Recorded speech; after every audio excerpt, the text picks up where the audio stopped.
Hello student, welcome back to my channel Samrat academy. Student, मेरा नाम आकाश और मेरे प्यारे विद्यार्थियों, आज की वीडियो बहुत ही ज्यादा इंपॉर्टेंट होने वाली है आप लोगों के लिए। जितने भी बच्चे 2023 बोर्ड एग्जाम की तैयारी कर रहे हैं उनके लिए वीडियो बहुत ही ज्यादा इंपॉर्टेंट है। आज की वीडियो में हम सामाजिक विज्ञान के महत्वपूर्ण प्रश्न डिस्कस करने वाले हैं। यह प्रश्न 100% आपके बोर्ड एग्जाम में जरूर से आएगा। इसे अच्छे तरीके से तैयार कर लो और वीडियो को लाइक नहीं किया तो लाइक कर दीजिए। चैनल पर नए तो चैनल को सब्सक्राइब करके बेल आइकन को प्रेस कर लीजिए। आइए सबसे पहले पहला प्रश्न देखते हैं और एक प्रश्न आप एक नोट कॉपी में इसे नोट कर लीजिए और इस क्वेश्चन को रिवाइज करके ही आप बोर्ड एग्जाम में पहुंचिएगा। चलिए तो पहला प्रश्न पढ़ते हैं। देखिए, पहला प्रश्न यह है कि नेपोलियन की पराजय कब हुई। कह रहे हैं कि नेपोलियन जो था उनका पराजय कब हुआ, उनकी हार कब हुई, किस सन में हुई। 1814 में, 1815 में, 1816 में, 1817 में। जल्दी से कमेंट करके बताइए इसका राइट आंसर क्या होगा कि नेपोलियन की पराजय कब हुई थी। ठीक है, तो इसका राइट आंसर हो जाएगा 1815 ईस्वी में, क्योंकि नेपोलियन जो हारा था वो किस सन में हारा था, तो 1815 ईस्वी में हारा था। ठीक है, चलिए प्रश्न बहुत ज्यादा इंपॉर्टेंट है, इसे तैयार कर लीजिएगा आप लोग। प्रश्न नंबर दूसरे की तरफ बढ़ेंगे। प्रश्न नंबर दूसरा है कि फ्रांस की क्रांति कब हुई। देखिए, प्रश्न बहुत ही ज्यादा इंपॉर्टेंट है, इसको तैयार कर लेना आप लोगों को कि फ्रांस की क्रांति कब हुई। 1788 में, 1789 में, 1790 में, 1787 में। बताइए फ्रांस की क्रांति कब हुई थी। तो इसका राइट आंसर हो जाएगा ऑप्शन नंबर बी, मतलब 1789 ईस्वी में फ्रांस की क्रांति हुई थी। यह प्रश्न इंपॉर्टेंट है, इसे आप लोग अच्छे तरीके से तैयार कर लीजिएगा। अगले प्रश्न की तरफ बढ़ेंगे। अगला प्रश्न यह है कि चौरी चौरा कांड किस वर्ष घटित हुआ। कह रहा है कि जो चौरी चौरा कांड है वो किस वर्ष हुआ था। 1920, 1921, 1922, 1925। बताइए चौरी चौरा कांड किस वर्ष घटित हुआ था। ये क्वेश्चन नंबर तीसरा का राइट आंसर क्या होगा, जल्दी से आप लोग कमेंट करके बताइए। तो चौरी चौरा कांड 1922 ईस्वी में, कब, 1922 ईस्वी में घटित हुआ था। ठीक है, ये भी प्रश्न आप लोगों का इंपॉर्टेंट है, इसे भी आप लोग अच्छे से तैयार करना। आगे हम बात कर लेते हैं अगला प्रश्न, प्रश्न नंबर 4 की तरफ। प्रश्न नंबर 4 है, सविनय अवज्ञा आंदोलन कब चलाया गया। सविनय अवज्ञा आंदोलन कब चलाया गया। 1920 ईस्वी में, 1927 ईस्वी में, 1930 और 1935 ईस्वी में। बताइए क्या होगा इसका राइट आंसर क्वेश्चन नंबर 4 के लिए। जल्दी से फटाफट कमेंट करके बताइए अगर आपको आंसर मालूम है तो, कि सविनय अवज्ञा आंदोलन कब चलाया गया।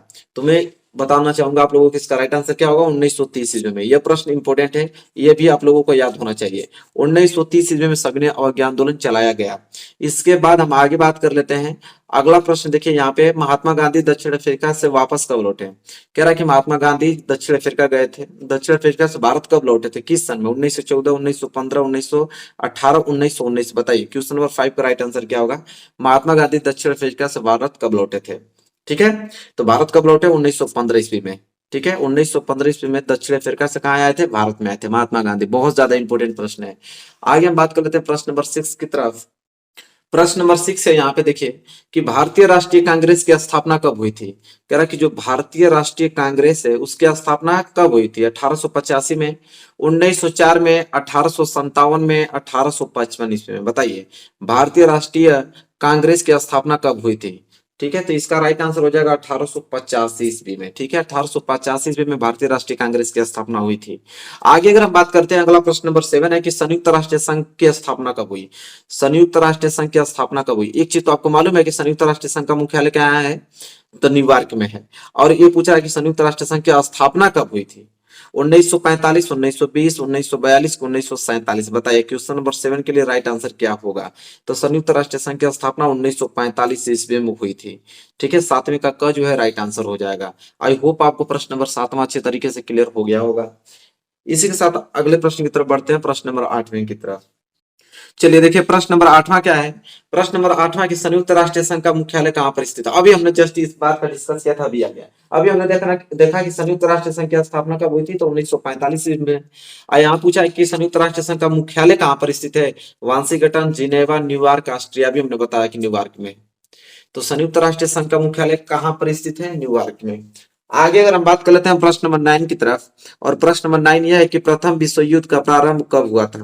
मतलब प्रथम विश्व युद्ध कब प्रारंभ हुआ था, यह पूछ रहा है। 1914, 1939 में, 1919 में, 1942 में। क्या होगा राइट आंसर क्वेश्चन नंबर 9 का, कि प्रथम विश्व युद्ध का प्रारंभ कब हुआ था, तो 1914 ईस्वी में हुआ था। ठीक है, 9 का राइट आंसर हो जाएगा।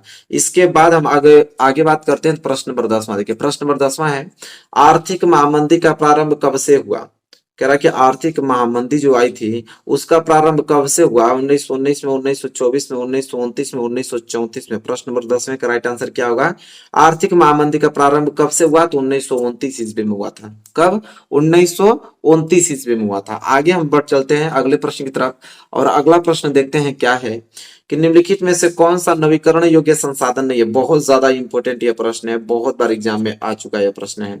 निम्नलिखित में से कौन सा नवीकरण योग्य संसाधन नहीं है? पवन ऊर्जा, जल, जीवाश्म ईंधन के वन, बताइए। प्रश्न नंबर 11 का राइट आंसर क्या होगा? नवीकरण योग्य संसाधन नहीं है तो वो है आपका जीवाश्म ईंधन। क्या है? जीवाश्म ईंधन है। ठीक है, चलिए आगे अगर हम बात कर लेते हैं, अगला राइट आंसर होगा, और अगले प्रश्न, प्रश्न नंबर 12, ये तो 11 था, क्लियर हो गया। प्रश्न नंबर 12 है, निम्नलिखित में से किस राज्य में काली मृदा पाई जाती है? देखिए ये भी प्रश्न बहुत ज्यादा इंपॉर्टेंट है, वो प्रश्न बताया जा रहा है जो कि एग्जाम में जरूर से आएगा, ये बात आप लिख के रखिए। निम्नलिखित में से किस राज्य में काली मृदा पाई जाती है? झारखंड में, गुजरात में, राजस्थान में, बिहार में, बताइए। प्रश्न नंबर 12 के लिए राइट आंसर क्या होगा? ठीक है, किस राज्य में काली मृदा पाई जाती है? तो भाई गुजरात में पाई जाती है। कहां पे? गुजरात में काली मृदा पाई जाती है। आई होप आपको क्लियर हो गया होगा प्रश्न नंबर 12। चलिए अगले प्रश्न की तरफ बढ़ेंगे। प्रश्न नंबर 13 देखिए, प्रश्न नंबर 13 क्या है? निम्नलिखित में से एक मिट्टी का प्रकार नहीं है। ये भी प्रश्न बहुत ज्यादा इंपॉर्टेंट है। ठीक है, ये भी इंपॉर्टेंट, बहुत बार एग्जाम में आता है कि मिट्टी का प्रकार नहीं है। काली, पीली, लेटराइट, सीमेंट। भाई सबको मालूम है काली मृदा तो होती ही है, पीली मृदा भी होता है, लेटराइट मृदा भी, सीमेंट मृदा होती है क्या? नहीं। तो ये हो जाएगा राइट आंसर। तो आई होप आपको क्लियर हो गया होगा ये प्रश्न। चलिए आगे बढ़ चलते हैं और अगला प्रश्न देखते हैं। ये तो आप लोगों को ऑब्जेक्टिव क्वेश्चन था, ठीक है, जो कि एमसीक्यू में पूछा जाएगा। आप लोगों को ओ एमआर शीट पे आप लोगों को इसको रखना होगा। अब हम देखने वाले हैं सब्जेक्टिव क्वेश्चन, जो कि आप लोग अपने कॉपी में लिखोगे, उसको देखने वाले हैं। देखिए हम बात करेंगे लघुत्तरीय प्रश्न, जो कि 4 नंबर के लिए प्रश्न पूछे जाते हैं, उनके बारे में। ठीक है, तो 4 नंबर वाले प्रश्न है, इन्हें अच्छे तरीके से तैयार कर लेना।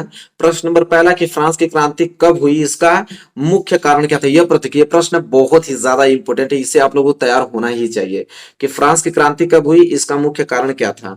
तो लिखेंगे, देखिए उत्तर में पहला हेडिंग लोग डालेंगे फ्रांसीसी क्रांति का प्रभाव। लिखेंगे कि फ्रांसीसी क्रांति 1789 ईस्वी में हुई थी, जिसने विश्व भर में जनतंत्र का प्रसार किया। 1789 ईस्वी में हुई थी फ्रांस की क्रांति, और इसके प्रभाव से क्या हुआ कि विश्व भर में जनतंत्र का प्रसार किया गया। ठीक है, इसके बाद हम अगर बात करें दूसरी हेडिंग में, आप लोगों को लिखना है कि औद्योगिकरण एवं मध्य वर्ग का प्रभाव। कि औद्योगिकरण पे और मध्य वर्ग पर क्या प्रभाव पड़ा इसका। तो लिखेंगे इन प्रक्रियाओं ने यूरोप के देशों में नए सामाजिक समूहों को अस्तित्व में लाया। उदाहरण के लिए औद्योगिक श्रमिक हुआ, व्यवसाय सेवा हुआ, क्षेत्र के लोग में। ठीक है, कह रहा है कि जो फ्रांस की क्रांति हुआ, इसके लिए औद्योगिकरण और मध्य वर्ग में विकास हुआ। मतलब उन्होंने कहा कि औद्योगिक, श्रमिक, व्यवसायी और क्षेत्र में क्या हुआ, यहाँ पे बढ़ोतरी की गई। ठीक है, वही कह रहा है कि इन प्रक्रियाओं में यूरोप के देशों में नए सामाजिक समूहों का क्या हुआ, अस्तित्व लाया गया। ठीक है, इसके बाद तीसरा अगर बात करें, तीसरा है रूमानीवाद का प्रभाव। अब रूमानीवाद का प्रभाव क्या है कि 18वीं सदी से यूरोप में रूमानी संस्कृति का प्रादुर्भाव था, जो समाज में एकलात्मक, साहित्यिक और बुद्धिवादी तथा राष्ट्रवादी भावनाओं के एक मुख्य रूप का विकास करना चाहते थे। ठीक है, तो ये रूमानीवाद के प्रभाव में आप लोगों को लिख देना है। इसके बाद लास्ट हेडिंग आप लोगों की इसमें रहेगी उदारीकरण। क्या रहेगी? उदारीकरण। अब इसमें लिखना है आप लोगों को कि तत्कालीन समाज में आर्थिक उदारवाद की भावना के साथ साथ राष्ट्रीय राज्य को भी बढ़ावा दिया गया। कह रहा है कि तत्कालीन समाज में जो आर्थिक उदारवाद की भावना था, उनके साथ साथ किसको बढ़ावा दिया गया? तो राष्ट्र राज्यों को भी बढ़ावा दिया। उदारवाद व्यक्ति की स्वतंत्रता और सभी के लिए समान कानून की वकालत करता है। उदारीकरण ये कहता है कि सबको समान हक मिलना चाहिए, सबके लिए समान कानून बनाना चाहिए। ठीक है, तो उदारीकरण था। आई होप आपको क्लियर हो गया। तो इस प्रश्न में 4 हेडिंग आपको लिखना है। जब ये प्रश्न आ जाएगा आप लोगों की फ्रांस की क्रांति का, इसका मुख्य कारण क्या था, यही 4 हेडिंग आप लोगों को लिख के इसके बारे में लिख देना। पूरा का पूरा नंबर मिलेगा, 1 नंबर नहीं कटने वाला है आप लोगों का। तो आई होप आपको क्लियर हो गया होगा यह प्रश्न। चलिए आगे हम बढ़ चलते हैं और अगले प्रश्न की तरफ आगे बात करें। तो अगला प्रश्न यह है कि 3 राज्यों के नाम बताइए जहां काली मृदा पाई जाती है, इस पर मुख्य रूप से कौन सी फसल उगाई जाती है। बहुत ज्यादा इंपॉर्टेंट यह प्रश्न है। 3 राज्यों के नाम बताना है कि जहां पे काली मृदा पाई जाती है, और इस काली मृदा में कौन सी फसल उगाया जा सकता है। ठीक है, तो देखिए उत्तर में लिखेंगे कि काली मृदा का रंग काला होता है, तो सबको मालूम है। इसे रेंगर, देखिए यहाँ पे इसे रेंगर मृदा भी कहते हैं। यह लावाजनक शैलों से बनती है। कहाँ से बनती है? लावाजनक सैलों से बनती है। और यह मृदा महाराष्ट्र में, सौराष्ट्र में, मालवा, मध्य प्रदेश, छत्तीसगढ़ के पठार में पाई जाती है। काली मृदा कपास की खेती के लिए उचित समझी जाती है। इसे काली कपास मृदा के नाम से भी जाना जाता है। तो पूरा डिटेल में मालूम चल गया कि काली मृदा का रंग काला होता है, इसे रेंगन मृदा भी कहते हैं। और इसका निर्माण होता है लावाजनक सैलों से। और यह कहाँ कहाँ पाया जाता है? तो महाराष्ट्र, सौराष्ट्र, मालवा, मध्य प्रदेश, छत्तीसगढ़ के पठार पे पाया जाता है। और इसमें कौन सी खेती की जाती है? तो कपास की खेती की जाती है, इसलिए इसे काली कपास मृदा भी कहते हैं। ठीक है, पूरा का पूरा क्लियर हो गया होगा आप लोगों को अच्छे तरीके से। अगर आगे हम बात कर लेते हैं तो प्रश्न नंबर अगला देखिए क्या है। प्रश्न बहुत ज्यादा इंपॉर्टेंट है कि जर दुर्लभता क्या है, इसके 3 मुख्य कारण बताइए। बहुत ज्यादा इंपॉर्टेंट प्रश्न है। जर दुर्लभता क्या है, इसके मुख्य कारण बताने हैं 3। तो पहले लिखेंगे हम लोग कि जर दुर्लभता होता है क्या, उसको जानेंगे। तो जल के विशाल भंडार तथा नवीकरणीय गुणों के होते हुए भी यदि जल की कमी महसूस की जाए तो उसे जल दुर्लभता कहते हैं। विभिन्न क्षेत्रों में जल की कमी या दुर्लभता के लिए निम्नलिखित कारण उत्तरदायी हो सकते हैं। देखिए, जल दुर्लभता का मतलब ये होता है कि जल तो उपस्थित है लेकिन जितना हम लोगों को आवश्यकता है उतना पूर्ति नहीं कर पा रहा है जल, तो उसे कहते हैं जल दुर्लभता।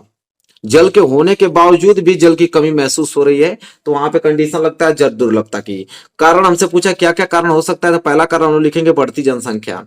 बढ़ती जनसंख्या में लिखेंगे कि जल अधिक जनसंख्या के घरेलू उपयोग ही नहीं बल्कि अधिक अनाज उगाने के लिए भी चाहिए। जाहिर सी बात है कि जल अधिक जनसंख्या के घरेलू उपयोग में नहीं, अनाज उगाने के लिए भी जल की आवश्यकता होती है। अतः अनाज का उत्पादन बढ़ाने के लिए जल संसाधनों का अतिशोषण करके सिंचित क्षेत्र को बढ़ाया दिया जाता है। कह रहा है कि घर में तो जल का काम है ही, लेकिन फसल उगाने के लिए भी जल की जरूरत पड़ती है, तो वहां पे भी जल इन्वेस्ट होता है, इसलिए क्या होता है वहां पे जल की कमी होती है। भाई ज्यादा से ज्यादा अधिक जनसंख्या होगी तो उतना फसल भी हमें उगाना पड़ेगा, तो जितना फसल उगाएंगे उतना पानी की आवश्यकता भी पड़ेगा, घर में भी पानी की आवश्यकता पड़ेगा, तो बढ़ती जनसंख्या भी जल दुर्लभता का कारण होता है। ठीक है, ये क्लियर हो गया प्रश्न। ये तो पहली हेडिंग थी ना, बढ़ती जनसंख्या। दूसरा कारण क्या है इसका? दूसरा कारण यहां देखिए, जल का असमान वितरण। दूसरा कारण है कि जल का असमान वितरण। इसका मतलब होता है कि भारत में बहुत से क्षेत्र ऐसे हैं जहां सूखा पड़ता है, वर्षा बहुत कम होती है। ऐसे क्षेत्रों में भी जल दुर्लभता या जल की कमी देखी जा सकती है। जाहिर सी बात है कि जहां पे सूखा पड़ेगा, बारिश तो होगी नहीं, वहां पे कहीं नदी नहर है नहीं कि पानी वहां पहुंच पाए, तो वहां पे जल दुर्लभता तो होगी भाई। ठीक है, जल की कमी होगी। तीसरा कारण यह होता है कि निजी कुएं या नलकूप। तीसरा कारण हो सकता है निजी कुएं या नलकूप। इसका कहने का मतलब यह है कि बहुत से किसान अपने खेतों में निजी कुएं व नलकूपों में सिंचाई करके उत्पादन बढ़ा रहे हैं, किंतु इसके कारण लगातार भूजल का स्तर नीचे गिर रहा है और लोगों के लिए जल की उपलब्धता में कमी हो सकती है। कह रहा है कि जिनका निजी कुआं है, नलकूप है, वो अपने निजी कुएं से ही अपने खेतों में पानी मतलब पहुंचा रहे हैं, सिंचाई कर रहे हैं, तो भाई वहां से भू स्तर का जल क्या हो रहा है? नीचे जा रहा है, तो वहां से भी आप लोगों का जल दुर्लभता का कारण हो रहा है, जल की कमी हो रही है। और लास्ट हेडिंग हम जानेंगे औद्योगिकरण। औद्योगिकरण सबसे ज्यादा अहम रोल है इसका, क्योंकि स्वतंत्रता के बाद हुए औद्योगिकरण के कारण भारत में अलवणीय जल संसाधनों पर दबाव बढ़ गया है। उद्योगों की ऊर्जा की आवश्यकता होती है जिसकी पूर्ति जल विद्युत से ही की जाती है। इस कारण भी जल की कमी का सामना करना पड़ता है। कारण जो जब से हमारा देश आजाद हुआ है तो बहुत सारे उद्योग यहाँ पे आए गए हैं, तो औद्योगिकरण करने के लिए, बड़े बड़े फैक्ट्री चलाने के लिए वहां पे पानी की आवश्यकता होती है, तो बहुत ज्यादा मात्रा में पानी इन्वेस्टमेंट होता है वहां पे, तो इसलिए वहां पे जल की कमी होती है, तो वहां पे भी जल दुर्लभता का कारण है। तो 3 कारण पूछा था, हालांकि हमने 4 कारण यहाँ पे बताया है। आई होप आपको अच्छे तरीके से क्लियर हो गया होगा। ठीक है, चलिए अब हम बात कर लेते हैं। देखिए 2-2 नंबर के कुछ प्रश्न हैं, ये तो 4-4 नंबर के ना, 2-2 नंबर के कुछ प्रश्न मैं आप लोगों को बता देता हूं जो कि सबसे ज्यादा इंपॉर्टेंट है, जिसे हम लोग अति लघुत्तरीय प्रश्न कहते हैं। ठीक है, उसको आप लोग थोड़ा देख लीजिए, वो प्रश्न बहुत बार एग्जाम में आ चुके हैं। देखिए अति लघुत्तरीय 2 नंबर के प्रश्न पूछे जाते हैं। कह रहा है कि भारत के किन्हीं 2 पड़ोसी देशों के नाम लिखिए। तो देखिए भारत के 2 पड़ोसी देश बांग्लादेश और नेपाल हैं। यह प्रश्न बहुत ज्यादा इंपॉर्टेंट है, बहुत बार एग्जाम में आ चुका है कि भारत के किन्हीं 2 पड़ोसी देशों के नाम लिखिए। दूसरा है खरीफ फसलों के कोई 2 उदाहरण दीजिए।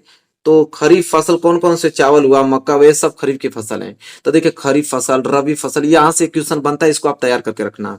फिर है सांप्रदायिकता से आप क्या समझते हैं? तो देखिए सांप्रदायिकता एक ऐसी स्थिति है जब एक विशेष समुदाय अन्य समुदायों की लागत पर अपने हितों को बढ़ावा देने की कोशिश करते हैं, तो ऐसी स्थिति सांप्रदायिकता कहलाती है। कह रहा है कि सांप्रदायिकता वह है कि कोई एक विशेष समुदाय है, कोई दूसरा भी समुदाय है, उसके लागत पे मैं अपने हितों की बढ़ोतरी दे रहा हूं, ठीक है, बढ़ावा देने की कोशिश कर रहा हूं, तो ऐसी स्थिति क्या कहलाती है? सांप्रदायिकता कहलाती है। तो क्लियर हो गया। इसके बाद अगला प्रश्न हम बात करते हैं, पवन अपवर्तन किसे कहते हैं। जो प्रश्न मैं आप लोगों को दो दो नंबर के बता रहा हूँ, ये प्रश्न बहुत ज्यादा इंपॉर्टेंट है, एग्जाम में बहुत ज्यादातर आते हैं, इसलिए मैं आप लोगों को बता रहा हूँ, इसे नोट कर लेना। पवन अपवर्तन किसे कहते हैं, तो करा पवन द्वारा मैदान अथवा ढालू क्षेत्रों से मृदा को उड़ा ले जाने की प्रक्रिया को पवन अपवर्तन कहते हैं। करा पवन मतलब हवा के द्वारा जो मैदानी क्षेत्र है या ढालू क्षेत्र है जहां बालू रेत पाए जाते हैं, उनके द्वारा मृदा को उड़ा ले जाने की प्रक्रिया ही पवन अपवर्तन कहलाता है। ठीक है। इसके बाद अगला प्रश्न हम बढ़ेंगे। देखिए अगला प्रश्न बहुत ज्यादा इंपॉर्टेंट है कि रालेट एक्ट क्या था। अब हमसे पूछ रहा है कि रालेट एक्ट क्या, दो नंबर के लिए। तो रालेट एक्ट 1919 ईस्वी में पारित एक ऐसा कानून था जिसमें भारतीयों पर किसी तरह के मुकदमे को चलाए बिना शंका के आधार पर गिरफ्तार कर 2 साल तक जेल में बंद किया जा सकता था। कह रहा है कि 1919 में रालेट एक्ट पारित हुआ। रालेट एक्ट का मतलब यह था कि अगर कोई गुनाह किया है दूसरा और हमने गुनाह नहीं किया, लेकिन कोई शंका के आधार पर ये मालूम चला कि हाँ ये कर सकता है, तो शंका के आधार पर उसे ले जाकर 2 साल जेल में बंद कर दिया जाता था। तो वो रालेट एक्ट था। तो आई होप आपको क्लियर हो गया होगा। तो इतना प्रश्न हमने आप लोगों के सामने डिस्कस किया। आई होप आपको अच्छा लगा होगा। यहाँ से बहुत सारा प्रश्न आपके एग्जाम में 2023 बोर्ड एग्जाम में देखने को मिलेगा, अच्छे से तैयार कर लेना। अब वीडियो पसंद आए तो लाइक कीजिएगा और चैनल पर नए तो चैनल को सब्सक्राइब करके बेल आइकन को प्रेस कर लीजिए। मिलेंगे एक प्यारे से नेक्स्ट वीडियो में, तब तक के लिए धन्यवाद।